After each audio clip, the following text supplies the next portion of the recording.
Good morning and welcome back to your weekend unboxing here on Gaming with ADHD, where today we're going to be taking a look at Robotech Brace for Impact, a real-time cooperative game where you, the players, are trying to work together to repair the SDF-1 in time to defend against a final Zentraedi attack.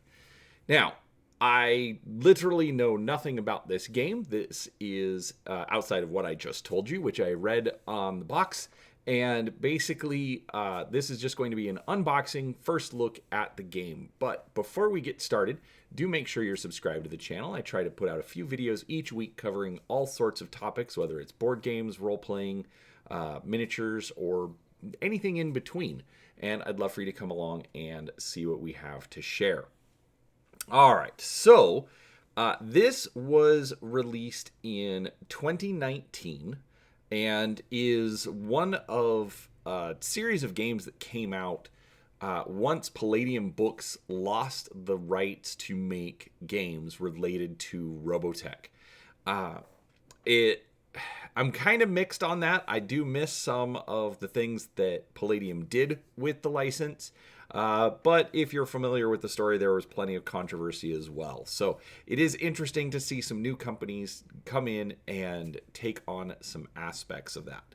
So with that out of the way, let's actually get in and take a look. So what we have here is a picture of the SDF-1 bridge. Now, in Robotech, if you are not familiar with it, let's be honest, it's a cartoon from the 80s. So you might not be, but basically there's a spaceship of humans that is trying to get back to Earth, all the while being pursued by a race of aliens called the Zentraedi. And so in this case, we have a picture of the SDF-1, that's the name of the ship. The crew for the ship, where we've got Captain Gloval. I'm guessing she was the first officer, Lisa Hayes, then Claudia Grant, and then we've got, let's see, it was Kim, Sammy, and Vanessa. Basically, these are all of the crew members that were, anytime they had a scene on the bridge, basically you saw these characters. So they are kind of iconic, but so on the back of the box, obviously, we've got a little bit of a description, pointing out some different items. So apparently this is for 2 to 15 players. I did not realize it was that many. That's actually really cool. A game time of 10 minutes and for ages 10 and up. So that's actually going to be interesting. I assumed it was like a 2 to 6 player kind of a thing, but if it supports up to 15, that's different. All right, so we've got our rule book and lots of other bits. We'll get into that in just a second. All right, so we've got so visual guide, basically the different locations, because obviously you're trying to repair the ship. List of the components. Let's see. Game objective. Take on roles of RDF officers aboard the Super-Dimensional Fortress 1. You're the last line of defense against the massive invading Zentraedi fleet. So, basically just quick intro to what it is. Then we get into setup for a 2 to 4 player game. And rules. More rules. All right, it's very text dense and not a lot of diagrams, so could be interesting. Apparently there is an audio track. An audio track which provides announcements issued from the perspective of the SDF-1's computer voice may be substituted for the event card deck to create an even more dynamic and exciting gameplay experience. During setup, keep the Zentraedi event deck and event timer in the box. Instead, select the desired audio track and place it at the control of the Zentraedi player. Okay, that's going to get interesting, and I'm definitely going to have to try both of those. All right, so we've got some cardboard tokens.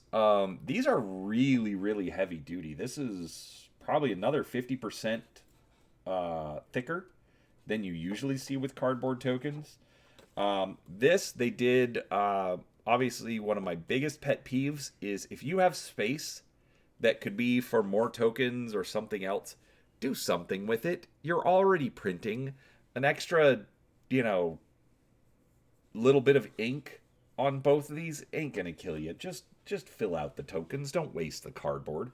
I realize there's only so much space, but it could have been like a first player token or even just fun little, you know, pogs for all intents and purposes. So, all right, we've got our little central board. All right, so these are okay. So interesting. You have a little dial that you're going to put on the center. All right, so these look like as the ship takes damage, you're going to place these on it. Keep in mind, folks, I haven't read the rules yet. All right, 3 sand timers, green, red, and yellow.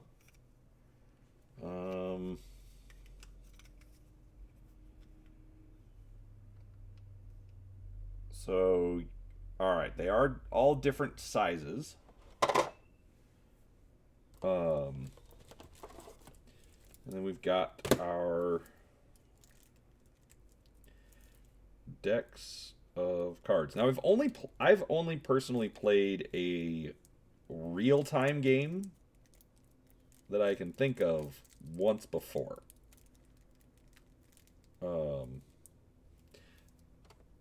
There's a pull strip here, and I can't find the start of it. That's awkward. There we go. All right, so we've got a lot of different cards.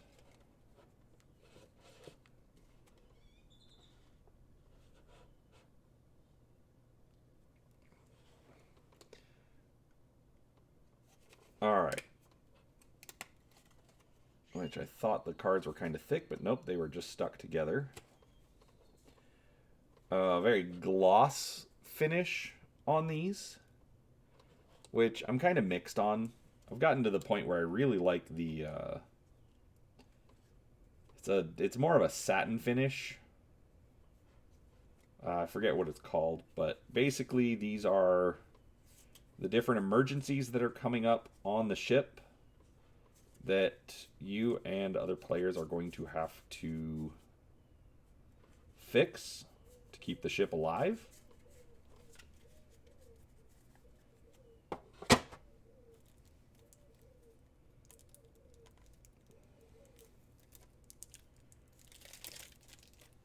And then I think these are... It says enemy tactics, event cards. Okay, so this is a big mix of stuff.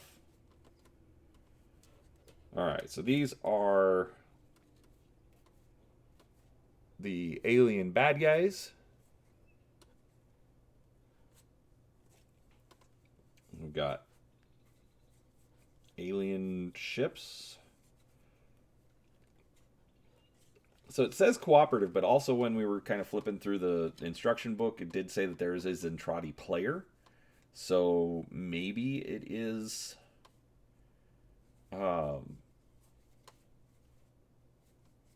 more competitive, like in teams if you have a large number of players. I don't. So one thing I don't like about card games like this is it's kind of hard to get an impression of what the game is going to be like just from doing an unboxing. I mean, the components are all good. The fact that they're using this super thick cardboard is nice. Overall, I mean, the components are great. The fact that it's a 10-minute playtime, I think, is going to be very interesting. You know, because sometimes it's you can either use those as like starters or fillers while you're waiting for another game.